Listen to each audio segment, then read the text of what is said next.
Morning mga kadog lovers, nagigising ko lang.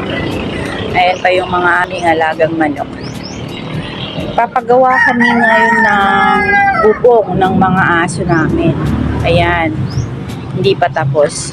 Kasi kapag umuulan, wala silang masisilungan. Hindi naman sila pwede sa loob ng bahay.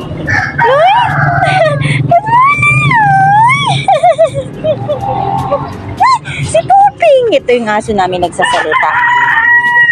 Sasalita siya. Uy! Saan kaya si Kulas? Chum! Ito si Yuju. Ayun, nagsasalita na si Puping. Ha? Ano sinasabi mo, Peng? Ah, may sinasabi ka, Peng? Ha? Peng! May sinasabi ka, Peng?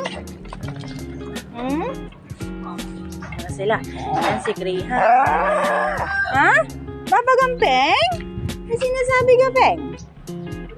Ito yung pinakamatanda. Ayan. Si Melco. Ayan, si Kilod. Ayan, tumakbo si Kulas. Ayun na, magbabay na kayo. Magbabay na kayo.